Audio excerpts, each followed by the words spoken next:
Pacific ocean हमारी दुनिया का इतना बड़ा हिस्सा है कि अगर इसमें कोई इंसान गुम जाए तो उसे ढूंढना ऐसे ही है जैसे दूध में सफेद बाल। इसका अंदाजा आप इस बात से लगा सकते हैं कि अगर दुनिया के तमाम आइलैंड, जंगलात, रेगिस्तान और पहाड़ों को भी मिला लिया जाए तब भी वो इस खौफनाक ओशन का मुकाबला नहीं कर सकते।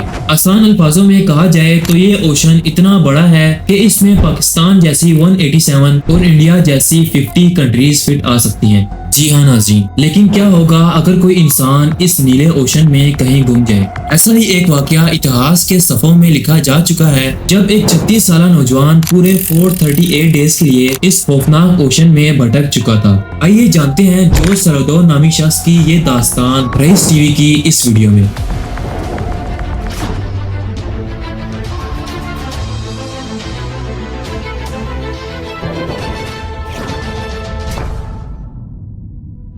नाज़रीन, जोस सल्वाडोर एक मैक्सिकन मछुआरा था जो फिशिंग करके अपना रोजगार चलाता था। हमेशा की तरह 17 नवंबर 2012 वाले दिन भी जोस अपनी 7 फुट की बोट में बैठकर फिशिंग के लिए निकल पड़ता है। उस दिन जोस के साथ इसका एक दोस्त इज़ाकिया कोर्दोबा भी था जो अगले 30 घंटों तक जोस के साथ फिशिंग करने वाला था। इन्होंने अपने साथ कुछ खाने का सामान, एक रेडियो और एक रेफ्रिजरेटर भी रख लिया था जिसमें ये मछलियों को स्टोर करते थे। लिहाजा मेक्सिको के साहिल से करीब 120 किलोमीटर दूर समुद्र में इन्होंने अपना पहला जाल बिछाया। जाल बिछाने के बाद सब कुछ नॉर्मल था, लेकिन फिर अचानक समुद्र में एक खौफनाक तूफान आ जाता है। तूफान इतना शदीद था कि ये लोग बगैर कुछ सोचे समझे जाल को वहीं छोड़कर साहिल की तरफ भागते हैं। पिछले 6 घंटों से लगातार फुल स्पीड में बोट को दौड़ाते ये साहिल से सिर्फ 20 किलोमीटर ही दूर थे कि अचानक इनकी बोट का इंजन काम करना छोड़ देता है। जी हाँ नाज़रीन, ये तूफान को तो काफी पीछे छोड़ आए थे, मगर समुद्र में उठने वाली लहरें इन्हें वापसी उसी तरफ धकेल रही थी जहाँ से ये उल्टे पैर भागे थे। लिहाजा अगले 1 घंटे तक ये दोनों इंजन को स्टार्ट करने के लिए हर मुमकिन कोशिश करते हैं, मगर इंजन किसी भी कीमत पर स्टार्ट होने का नाम ही नहीं ले रहा था। अब इनके पास ना तो कोई चप्पू था और ना ही कोई ऐसी चीज जिससे ये बोट को चला सकें। लेकिन जैसा कि मैंने वीडियो के शुरू में बताया था कि इनके पास एक रेडियो था जिससे ये बाहर की दुनिया से राब्ता कर सकते थे। लिहाजा इन्होंने रेडियो के जरिए अपने बॉस को एक इमरजेंसी मैसेज भेजा और इंतजार करने लगे अपने बॉस के जवाब का। किस्मत इतनी खराब थी कि ऐन मौके पर रेडियो की बैटरी भी खत्म हो गई और अब इनका बाहर की दुनिया से राब्ता मुकम्मल तौर पर खत्म हो चुका था। देखते ही देखते ये दोनों साहिल से इतना दूर आ चुके थे कि इन्हें नीले समुद्र और आसमान के सिवा कुछ भी नहीं दिखाई दे रहा था। दूसरी तरफ इनके बॉस सेजर कास्तियो ने एक रेस्क्यू टीम बनाई जो अगले 2 दिनों तक इन दोनों को ढूंढती रही, मगर जब 2 दिनों तक इनका कोई भी सुराग न मिला तो रेस्क्यू ऑपरेशन को भी रोक दिया गया और ये क्लेम किया गया कि ये दोनों समुद्र में डूब चुके हैं। लिहाजा अब इन दोनों को गायब हुए 5 दिन गुजर चुके थे और ये साहिल से तकरीबन 450 किलोमीटर दूर चले गए थे। जोस और उसके साथी इज़ाकिया कोर्दोबा को ये मालूम हो चुका था कि अब इनके बचने का चांस 0 है, यानी अब इन्हें बचाने के लिए ना तो कोई रेस्क्यू टीम आने वाली है और ना ही कोई और मदद।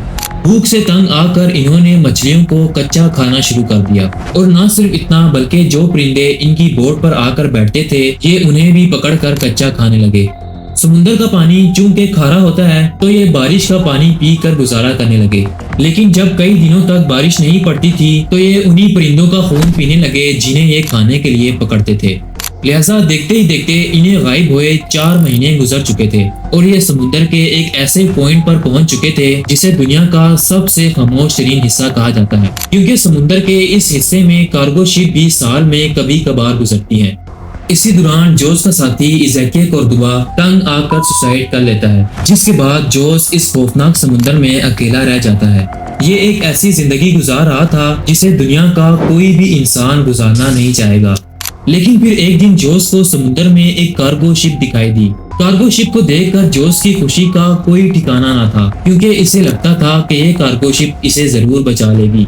जोस इस कार्गो शिप को रोकने के लिए हर मुमकिन कोशिश करता है, मगर बदकिस्मती से कार्गो शिप के अमले को समुद्र में तैरती हुई ये छोटी सी बोट दिखाई ही नहीं दी और देखते ही देखते ये कार्गो शिप भी जोस की उम्मीदों पर पानी फेर कर चली गई।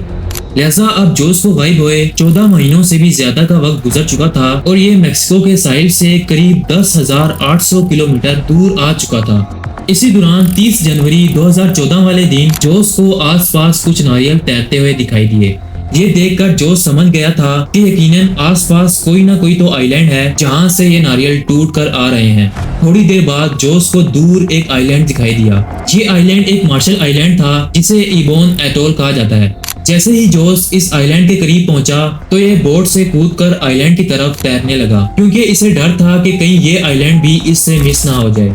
पिछले 438 डेज के बाद जोस ने पहली दफा किसी जमीन पर कदम रखा था। जोस ने आइलैंड पर मौजूद एक शख्स को ये पूरा वाकया तफसील में बताया, जिसके बाद जोस को प्लेन के थ्रू वापस मेक्सिको लाया गया। वापस आते ही जोस ने 438 डेज के नाम से एक बुक पब्लिश की, जिसमें जोस ने ये पूरा वाकया तफसील में बयान किया। बुक पब्लिश होने के कुछ दिन बाद जोस के साथी इज़ेकिए कोर्दोबा की फैमिली ने जोस पर केस फाइल कर दिया। उनका कहना था कि जोस ने ही अपने साथी को मार कर खा लिया होगा। खैर बाद में अदालत ने जोस को रिहा कर दिया था। मिलते हैं रईस टीवी की नई आने वाली वीडियो में, तब तक के लिए अल्लाह हाफिज।